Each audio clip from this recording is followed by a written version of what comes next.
Olá, como vai? Seja bem-vindo, seja bem-vinda. Estamos hoje aqui com a participação da professora Lucília de Almeida Neves. Ela é professora da Pontifícia, foi professora da Pontifícia Universidade Católica de Minas Gerais, da Universidade Federal de Minas Gerais e da Universidade de Brasília, no Departamento de História. Ela é nossa convidada hoje para a gente tratar de uma foto que traz Getúlio Vargas, vencedor então da Revolução de 30, com autoridades, com homens públicos que formariam o gabinete provisório e o primeiro gabinete do Ministério Getúlio Vargas. Professora, seja bem-vinda, é um prazer tê-la aqui. Muito obrigada, um prazer é meu. Professora, eu agradeço pelo convite.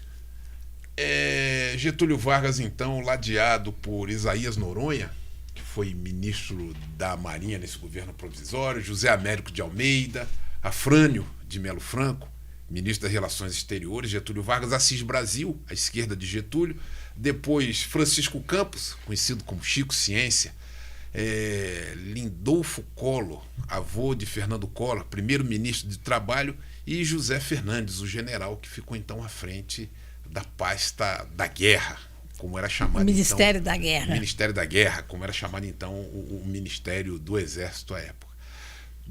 Professora, como é que Getúlio chega ao Rio de Janeiro? Qual foi o estopim, qual foi a pólvora que faz com que ele inicie esse movimento?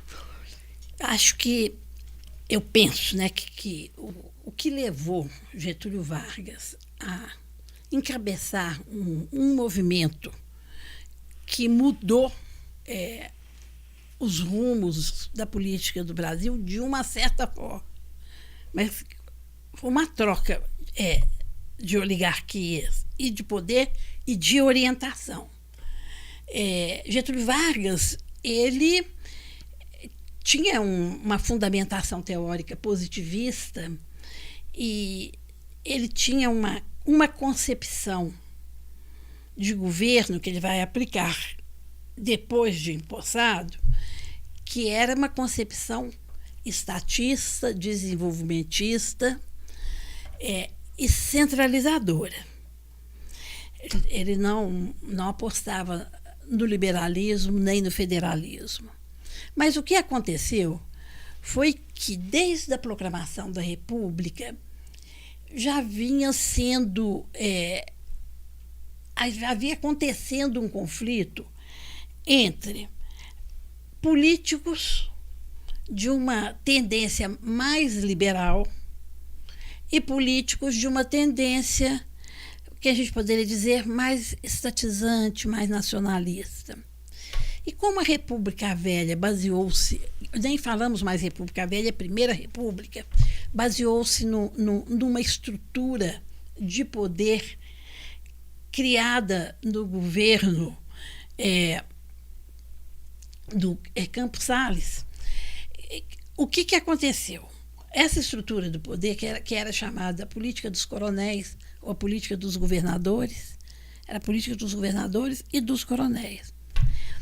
Ela acabou não fazendo grande revezamento de poder entre as oligarquias, as várias oligarquias estaduais brasileiras. Fez um revezamento de poder que algumas pessoas chamam de política, historiadores, analistas, política café com leite. Minas e São Paulo, Minas e São Paulo. E o Rio Grande do Sul já se ressentia muito. De ficar alijado desse processo. Até porque, pela posição geográfica do Rio Grande do Sul, o Estado em si tem muito mais dificuldade geográfica, não digo política, mas de um entrosamento nas políticas nacionais, antigamente, né? Hoje não, porque hoje todo mundo se intercomunica. E São Paulo Minas Gerais e o Rio de Janeiro, que era a capital da República... Seria uma região mais central. Mais central. Ela era como se fosse um imã que atraísse o poder, principalmente. Quer dizer, o poder fluía nessa região. Fluía nessa região. Era uma espécie de uma ação centrífuga, né? E os outros estados começam a ficar muito insatisfeitos com esse arranjo. O fato é que, para as eleições de 1930, houve um rompimento, porque era considerada como um acordo tácito, no lado escrito, que era a vez de Minas Gerais ter o seu candidato, que foi Antônio Carlos Ribeiro de Andrade, e de São Paulo ceder, mas São Paulo não cedeu. E se elegeu o Júlio Prestes, com uma insatisfação muito grande de todos os outros estados. Mas eu acho que se tivesse sido Minas, a insatisfação também seria grande, porque não havia um revezamento. Esses estados periféricos, essas províncias periféricas já estavam insatisfeitas. Muito insatisfeitas, né? E aí, a década de 20, que antecedeu a posse do Getúlio, ela teve uma influência muito grande nisto que vai acontecer, do Getúlio acabar sendo quase que ungido presidente da República nesse movimento que foi feito para derrotar as diretrizes da Primeira República, que eram federalistas, liberais, com mandonismo local, com a política dos governadores, com o coronelismo. E havia uma insatisfação, mas era uma insatisfação, isso é muito interessante entender, em pessoas e grupos que tinham também concepções, se não totalmente divergentes, mas eram concepções distintas. A bem pensar, por exemplo, eu vou pegar ali o Chico Campos, Chico Ciência, né? Ministro da Educação e da Saúde Pública. Isso, né? Redator da Constituição do Estado Novo, de 1937. Ele tinha uma concepção muito mais centralizadora até que o próprio Getúlio Vargas, né? E quando a gente pensa, por exemplo, no Collor, Lindolfo Collor, ele tinha uma concepção muito social, tanto é que os termos básicos da legislação trabalhista brasileira, da CLT, foram por ele redigidos, ele ficou só 15 meses nessa fase do governo provisório, ele entregou um conjunto de leis trabalhistas muito forte. Mas aí ele discordava, estava discordando imensamente de que o Getúlio estava caminhando para uma política muito centralizadora. Mas voltando ali, antes de 1930, para entender o que aconteceu, foram vários fatores. Primeiro, uma insatisfação de grupos impressionante depois que tomaria o poder em 64, que era o movimento do tenentismo, do qual até o próprio Prestes participou. A senhora disse que, então, que esse movimento tenentista, esses homens vão chegar a 64 já com patente mais alta, já, no final de carreira. Vão fazer parte ativa do movimento de 64. De 64. Então havia essa insatisfação grande. O mundo tinha visto há pouco tempo a Revolução Bolchevique. Então, o medo... 17 na Rússia. 17 na Rússia. O medo de que crescesse ideias marxistas, socialistas, no país que estava formando as primeiras indústrias, era muito forte. E no estado de São Paulo, principalmente, que havia uma movimentação operária grande de São Paulo, que já vinha se tornando o estado mais industrializado do Brasil, teve uma greve, chamada Greve Geral de 1917, em São Paulo, que causou um espanto grande. Tanto é que o Washington Luiz, que foi o presidente que antecedeu a Getúlio Vargas, quando perguntavam para ele o que faria com a questão social, ele falava, é um caso de polícia. Mas o governo de Getúlio Vargas já falou, não, é um caso de lei. Tem que ter uma lei, até para funcionar como anteparo. Normatizar. E funcionar como um anteparo às possíveis mobilizações de cunho marxista, socialista, etc. Porque aí os nossos trabalhadores, se sentindo protegidos, eles vão ter uma tendência muito menor a ir para um lado chamado da esquerda, né? Acho que naquela época nem se usava muito esse termo, mas era mesmo para uma rebeldia. Era comunismo. Para uma rebeldia. Mas também, naquela década de 20,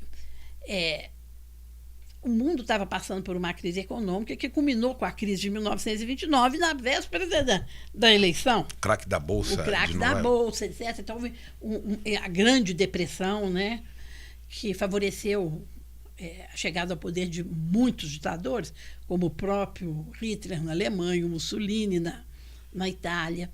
E aí, essa crise econômica tinha atingido o Brasil fortemente, porque na medida que começou a ter uma depressão que foi crescente na década de 20, até o craque da Bolsa, os países que importavam produtos brasileiros, basicamente era o café, começaram a parar de importar, porque tinha uma guerra mundial, a Primeira Guerra no continente europeu.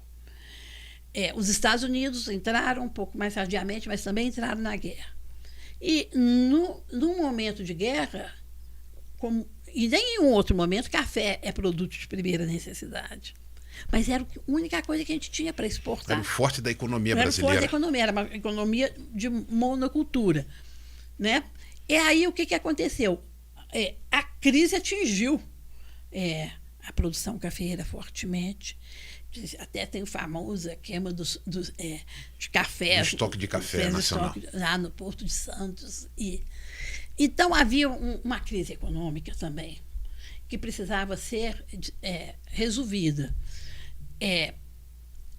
Ao mesmo tempo, a intelectualidade brasileira começou a absorver as ideias do modernismo, da modernização. Aí teve em 22 a Semana de Arte Moderna, que foi o ano também que os tenentes se rebelaram. Então, aquela década de 20 ali, ela foi um fervedouro. E aí, quando acontece da eleição não seguir as regras tácitas, e Minas Gerais se rebelou, o Getúlio entra como um possível candidato para apaziguar os ânimos que formam a Aliança Liberal. O Getúlio já tinha sido deputado, e aí ele era uma pessoa de uma inteligência política, eu acho, muito grande. Nesse entre poderes disputados, ele aparece como alguém que seria neutro. E, evidentemente, que ele não era neutro. Ele tinha posições e escolhas muito definidas. Aí forma-se a Aliança Liberal, e que também da Aliança Liberal participavam políticos que tinham pensamento liberal, sim, e políticos que tinham pensamento mais estatizante, que era o grupo mais próximo, poderíamos dizer, sem que isso fosse dito entre eles, de Getúlio Vargas. Aí aconteceu que, nesse momento eleitoral efervescente, João Pessoa foi assassinado. E aí se faz a Aliança Liberal. Quer dizer, e mostra o senso do oportunismo dele. É uma coisa impressionante. O Francisco Verfort, um cientista político, ele fala, numa análise que muitos historiadores consideram antiquada, mas eu não acho antiquada, eu acho ela precisa, que houve um vazio de poder no momento daquela tensão, e que aí Getúlio Não existe vácuo de poder, Não existe vácuo de poder. E aí, ele, então, tinha a Aliança Liberal, que era toda contra o que tinha acontecido nas eleições, por insatisfação já acumulada com São Paulo. São Paulo estava enfraquecido por conta da questão do café, da economia, dos movimentos sociais, os tenentes pressionando para que houvesse segundo a sua pauta, o que eles falavam, que houvesse transparência nas eleições, que acabasse o voto de cabresto ligado à política dos governadores. E nesse caldo de insatisfações, Getúlio entrou e forma um ministério provisório. E contempla várias pessoas que não eram exatamente pessoas que pensavam como ele. Desse grupo mais próximo, com afinidade ideológica, digamos. Não, tinha uma afinidade diversificada. Tanto é interessante porque, naquele momento, eu acredito também que o Getúlio foi ganhando essa dimensão de ser um político com essas características que eu falei, estatizante, desenvolvimentista, nacionalista, distributivista, a questão da legislação social e tudo mais. Isso vai ganhando forma também na medida que ele vai governando. Mas à medida que ele vai governando, ele vai se afastando cada vez mais da chamada pauta liberal. E nesse ministério do governo provisório, tinha pessoas as mais diferentes. Tinha o Francisco Campos, que acompanhou o Getúlio até o final do seu governo. Francisco Campos vai a 64, o AI-1. AI-1, ele que redige. E ele que redigiu a Constituição do Estado Novo, que é um período de implantação de ditadura mesmo, pelo Getúlio. A gente fica assim pensando como que ele conseguiu reunir pessoas tão diferentes. Alguns não ficaram muito tempo, ficaram poucos meses. Mas naquele momento de crise, a cara que ele tinha do governo, que a cara que ele queria mostrar é que era um governo pluralista. Mas São Paulo não ficou satisfeito, porque eles eram, evidentemente, os maiores apoiadores de Júlio Prestes. E essa insatisfação de São Paulo vai a 32, né? Isso, que vai a 32. E pressionam, e tem a Revolução de 32. A minha tese de doutorado é sobre o PTB, o antigo PTB. E é muito interessante, só fazendo esse parêntese, porque eu tive a maior dificuldade, não consegui entrevistar nenhum político que tivesse tido uma alçada mais alta ou que fosse mais reconhecido, que fosse do PTB em São Paulo. Eu achava assim, um mundo de pessoas do PTB no Rio de Janeiro, Rio Grande do Sul. Eu entrevistei muita gente, mas paulista não era PTBista. PTBismo era Getúlio, trabalhismo era Getúlio. É interessante isso. E o Getúlio, então, reúne... Uma observação, professora, logradouros públicos em São Paulo com o nome de Getúlio Vargas, se existirem, são raridade. São raridade. Eu nunca ouvi falar que tivesse nunca. Agora, é interessante, é muito interessante, porque esse governo provisório, com esse ministério, ele ficou ali com uma espécie de mandato tampão. E, enquanto está governo provisório, acontece a Revolução de 32. Eu acho que a gente usa o termo revolução de uma forma muito, muito equivocada, mas vamos deixar porque é o senso comum e as pessoas conhecem assim. E aí, com a Revolução de 32, teve a eleição, aí o Getúlio foi eleito, e aí ele forma o chamado primeiro governo provisório. E o que acontece? Uma parte desses senhores que estão aí continuam acompanhando. A outra parte não, e teve a Assembleia Nacional Constituinte. Nessa altura, o Getúlio já tinha mostrado a que viera. E quando a Constituição de 34 foi promulgada, ele falou: vocês fizeram a Constituição, mas eu vou fazer a minha. E foi aqui o Chico Campos redigiu... Em 1937. Que é conhecida como a polaca, que fala assim, que ela copiou o modelo da Constituição fascista da Itália. E esses liberais que estiveram com ele lá no primeiro momento já estavam se afastando deles. Essa turma de liberais, todos eles vão formar um partido de oposição a Getúlio. Eles começaram com a Aliança Liberal, o nome é liberal, Aliança Liberal, e à medida que o governo Vargas foi andando, se tornou uma ditadura, eles se afastam. e coordenam todo o movimento para depor Jango. Oh, desculpe, Jango, eu estou com Jango na cabeça. Tá? O herdeiro de Getúlio. O herdeiro de Getúlio. É para depor Getúlio em 1945. Embora tenha tido a campanha queremista, embora os comunistas, que no Brasil que eram poucos, que estavam presos, tivessem saído, o próprio Prestes sai da prisão e vai no campo do Vasco da Gama, no Rio de Janeiro, declarar apoio a Getúlio Vargas. Porque nessa altura há uma polarização que eu acho que vinha se formando desde o Império, estava presente no momento da proclamação da República, estava presente na Primeira República, e que perdura até hoje. Uma concepção estatista, mas, entre aspas, era trabalhista, vamos chamar social-democrata, uma presença forte do Estado. Tinha um grupo de adeptos forte, mas forma uma tendência com pensamento muito liberal. Então, esses grupos vão entrar em conflito daí para frente. Nas eleições pós-45, que a gente volta a ter uma Constituição feita por uma Assembleia Nacional Constituinte, volta a ter, não, a gente teve a de 1891. Então, o que eu acho, assim, que eu penso como historiador, um pouco também como cientista político, o que aconteceu em 30 foi uma união provisória de contrários. União provisória de contrários. Isso. Que o Getúlio Vargas teceu muito bem. Teve habilidade. Quando ele é reeleito, em 1950, ele de novo faz um ministério, incluindo no ministério pessoas da antiga UDN, União Democrática Nacional, porque no Estado Novo não tinha partido. Eu vou falar uma coisa que é uma pérola, não tinha partido.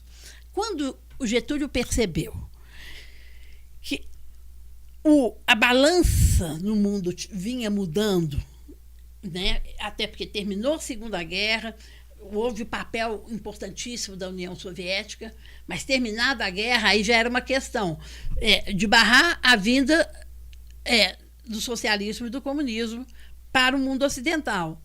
E aí tem um conflito muito forte mesmo, de interesses, embora os comunistas fossem poucos, mas eles eram, assim, nós vamos falar, eles eram meio simbólicos, né?